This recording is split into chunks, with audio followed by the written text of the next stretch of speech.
Hello student, मैं N के आशीष GDH study में आप लोगों का स्वागत करता हूं। तो आइए आज 8वीं संस्कृत का छठा पाठ का रघुदासस्य लोक बुद्धि, रघुदास का लोक बुद्धि के बारे में इसमें बताया गया है। तो यह पाठ का मैं हिंदी बता रहा हूं। तो आइए मैं हिंदी स्टार्ट करता हूं। इस पाठ में जो है दो परिवार का तुलना किया गया है। दो परिवार में एक परिवार जो है छोटा परिवार है और दूसरा बड़ा परिवार है। तो दोनों में कौन सुखी है उसी के बारे में इसमें डिस्कस है।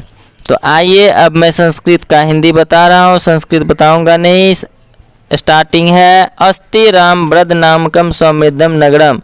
रामव्रत नाम का जो है संपन्न गांव है। तो प्रश्न में आ सकता है कि संपन्न गांव कौन सा है, तो आप लोग जवाब दे सकते हैं रामव्रत। ऑब्जेक्टिव क्वेश्चन के लिए हिंदी अवश्य पूरा तरह से सुने।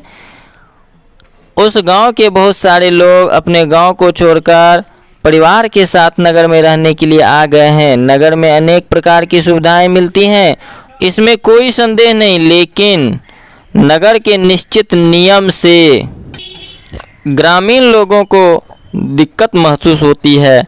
उन्हें ग्रामीणों में हरि प्रसाद नाम के व्यक्ति भी रहते हैं। उनका पड़ोसी रघुदास अपने परिवार के साथ सुख से रहता है। रघुदास का पुत्र जो है उसका नाम है बिंदु प्रकाश, अति प्रतिभाशाली छात्र है। विद्यालय में सदा अपने कक्षा में प्रथम आता है। संप्रति इसके बाद जो है वह महाविद्यालय में पढ़ने के लिए जाता है। बिंदु प्रकाश के माता पिता अपने पुत्र का विकास देखकर बहुत प्रसन्न हैं। छोटा परिवार होने के कारण सामान्य स्थितियों के होते हुए भी नगर में खुशीपूर्वक जीवन व्यतीत करते हैं। कभी कभी उनके घर गांव के लोग वहां आकर ठहरते हैं, लेकिन परिवार को कोई कठिनाई महसूस नहीं होती है। तो आइए अब आगे क्या दिया है इसका हिंदी जाने। इसमें है अपरत्र प्रतिवेशीन। तो इसका हिंदी अर्थ है दूसरे पड़ोसी हरिप्रसाद के परिवार की विचित्र कथा है। उनके परिवार में 6 लड़कियां तथा 2 पुत्र हैं। उन सबों के भरण पोषण में आर्थिक दृष्टि से संपन्न होते हुए भी हरिप्रसाद सदा परेशान रहते हैं। लड़कियों में 3 ही विद्यालय जाती हैं और 3 प्रवेशिका परीक्षा पास करने के बाद घर पर ही रहती हैं। हरिप्रसाद का सोचना है कि लड़कियों को अधिक पढ़ाने पर विवाह के समय बहुत समस्या होगी। घर पर रहकर वे पारिवारिक कार्य करती हैं, लेकिन सदा आपस में लड़ती झगड़ती रहती हैं। हरिप्रसाद के दोनों पुत्र विद्यालय में पढ़ते हैं, लेकिन उन दोनों की महत्वाकांक्षा देखकर पिता दुखी होते हैं। फिर यहाँ है माता तावेव अधिकम मन्यते। इसका हिंदी अर्थ होता है माता दोनों पुत्रों को अधिक चाहती हैं। माता के इस व्यवहार को देखकर सभी लड़कियां दुखी रहती हैं। इस प्रकार आर्थिक रूप से संपन्न हरिप्रसाद गरीब पड़ोसी रघुदास की प्रसन्नता से जलता रहता है। आर्थिक दृष्टि से संपन्न हरिप्रसाद के विशाल घर आने वाले ग्रामीण इनके पारिवारिक व्यवस्था देखकर खिन्न हो जाते हैं और उनके परिवार के दुख की चर्चा करते हैं। इसलिए हरिप्रसाद हमेशा अपने परिवार की निंदा करते हैं। रघुदास के छोटे परिवार के समक्ष मेरे बड़े परिवार के लोगों को धिक्कार है। इस समय जिसका छोटा परिवार है वही धन्य है, सत्य ही कहा गया है। इसका हिंदी अर्थ है सत्य मुच्यते का। फिर आगे दिया हुआ है परिवारस्य सौभाग्यम यत्र संख्या लघीयसी विशाल परिवारस्य भरणे पीड़ितो जनः। इसका हिंदी अर्थ है आज वही परिवार सुखी है, सौभाग्यशाली माना जाता है जिसका छोटा परिवार होता है। इस महंगाई में बड़ी परिवार के लोगों को परिवार के पालन पोषण में ही दम निकल जाता है, जिस कारण बच्चों का भविष्य निर्माण सही ढंग से नहीं हो पाता है। किंतु छोटे परिवार वाले अपने बच्चों की पढ़ाई लिखाई कर अधिक खर्च करते हैं। फिर अगला श्लोक है देशे अपि परिवारेषु जनसंख्या नियंत्रणात् संसाधनानि सर्वेषां सुलभान्येव सर्वथा। इसका हिंदी अर्थ है परिवार हो या देश, यदि जनसंख्या नियंत्रित रहती है तो उपभोग की वस्तुएं कहीं भी आसानी से मिल जाती हैं। यदि जनसंख्या अधिक हो जाती है तो हर वस्तु का अभाव खटकने लगता है, क्योंकि भरण पोषण में ही सारी कमाई समाप्त हो जाती है। फलतः विकास के कार्य नहीं होते, जिस कारण हर व्यक्ति परेशान रहता है। अतएव हर व्यक्ति को जनसंख्या नियंत्रण पर ध्यान रखना चाहिए। तो आइए, इस पाठ का हिंदी समाप्त हुआ। अब इस पाठ के मौखिक प्रश्न पे चलते हैं। अभी तक अगर आप लोग मेरे चैनल को सब्सक्राइब नहीं किए हैं तो चैनल को सब्सक्राइब कर लें और बेल आइकन को दबा दें। आइए मौखिक में स्टार्ट करते हैं। उच्चारण करना है तो मेरे साथ उच्चारण कीजिए। नाति संपन्नो अपि नानुभवति चिंताग्रस्तः प्रवेशिका परीक्षोत्तीर्णाः तावेव तदवलोक्य निर्धनस्यापि प्राप्नुयात्। चलिए अब एक पद में उत्तर बोलना है। हमारे साथ बोलिए। क नंबर में क्या बोलना है? कह रहा है रामव्रत नामकम नगरम कीदृशम आदि अस्ति। रामव्रत नामक नगर जो है कैसा है? इसका आंसर हो जाएगा समृद्ध। दूसरा का आंसर हो जाएगा रघुदासः। तीसरा ग नंबर का आंसर हो जाएगा बिंदु प्रकाशः। कस्य के जगह हो जाएगा हरिप्रसादस्य। हरिप्रसादस्य परिवारे कित्यतः कन्या संति, इसमें हो जाएगा सट।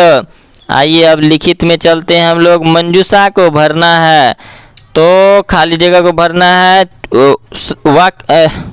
अक्षर को चुन करके, क्या शब्द है उसको चुन करके। तो चौन इसका हो जाएगा क नंबर का च, ख का हो जाएगा एव, ग का हो जाएगा सदा, घ का हो जाएगा अपि और अंग का हो जाएगा अति।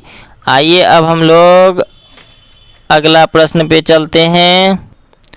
निम्नलिखितानां शब्दानां प्रकृति प्रत्यय विभागम कुरु। प्रकृति प्रत्यय बताना है, आगत्य का प्रत्यय बताना है। तो इसमें हो जाएगा आ जोड़ गम जोड़ ल्यप, यह ल्यप प्रत्यय से है। फिर है विहस्य का हो जाएगा वी जोड़ हस जोड़ ल्यप, ल्यप प्रत्यय है। आगताह का हो जाएगा आ जोड़ गम जोड़ अक्त। फिर है कुर्बन का हो जाएगा क्री जोड़ सत्री, सत्री प्रत्यय से है। फिर तिष्ठन का हो जाएगा अस्था जोड़ सत्री। फिर पिबन का हो जाएगा पा जोड़ सत्री। फिर मृतः का हो जाएगा मृ जोड़ अक्त, तो अक्त प्रत्यय से है। अब 5वां नंबर का प्रश्न उत्तर पे हम लोग चल रहे हैं। अधोलिखितानां शब्दानां प्रयोगेन वाक्य निर्माणम कुरुतः। वाक्य निर्माण करना है। गृहे का हो जाएगा रामः गृहे पठति, सदा सत्यम वदत्, जनाः ग्रामे प्रसीदन्ति। सह का हो जाएगा सह पितु सह आपनम आगच्छत। तत्र का हो जाएगा तत्र एकः जलाशयः अस्ति। यदा कदा का हो जाएगा मोहन यदा कदा विद्यालयम गच्छति। वर्तते का हो जाएगा पाटलिपुत्रः गंगायाः तटे वर्तते। इस प्रकार प्रश्न में जो है वाक्य का निर्माण हम लोग कर दिए। अब अगला प्रश्न में है एक वाक्य का जो है उत्तर देना है पूरा वाक्य में। लिखिताना प्रश्नोत्तरम एक वाक्य में लिखने के लिए कह रहा है। तो एक वाक्य में कैसे लिखेंगे तो बता दिया हूँ कि सारा वही रहेगा, सिर्फ जैसे रघुदासस्य पुत्र कीदृश अस्ति, तो ये दोनों उसी तरह से लिख देंगे। यहाँ कीदृश के जगह देना है अति मेधावी। फिर ख नंबर का आंसर कस्य के जगह हो जाएगा बिंदु प्रकाशस्य, बाकी लिख देंगे माता पितरो निजस्य। संतानस्य उन्नति विलोक्य प्रमुदितो भवः। ग नंबर का कह के जगह हो जाएगा हरि प्रसादः। घ नंबर में वर्तमान काले के जनाः धन्या, कौन जन धन्य है इस समय में, तो यहाँ देना ते एव। अंग का कस्य के जगह दे देना हरि प्रसादस्य। तो आइए अब हम लोग 7वां प्रश्न पे चलते हैं। इसमें दिया है पदानी पुरुष वचन लिखत, पुरुष वचन लिखना। पदानी का पुरुष वचन क्या हो जाएगा, इसका जैसे दिया हुआ है तिष्ठन्ति का स्था हो जाएगा और इसका बहुवचन में दिया हुआ है। भविष्यति का भू हो जाएगा जो कि एक वचन में है। वर्तते का वृत्त हो जाएगा, यह भी एक वचन में है। अब हम लोग भवतः का देख रहे हैं, भवतः का भू हो जाएगा और ये जो है बहुवचन में है। और भवत का भू होगा लेकिन ये एक वचन में है। गच्छेयुः का हो जाएगा गम, ये भी और बहुवचन में है। तो आइए दोस्तों 8वां प्रश्न उत्तर पे हम लोग चलते हैं। इसमें लिंग निर्णय करना है और विभक्ति को भी दर्शाना है। तो आइए इसमें जो है तासाम जो है स्त्रीलिंग में है और षष्ठी विभक्ति में है और बहुवचन में है। संदेह नपुंसकलिंग में है, ये भी षष्ठी विभक्ति में और एक वचन में है। कन्यासु है स्त्रीलिंग है और ये सप्तमी विभक्ति में है और बहुवचन में है। इसके बाद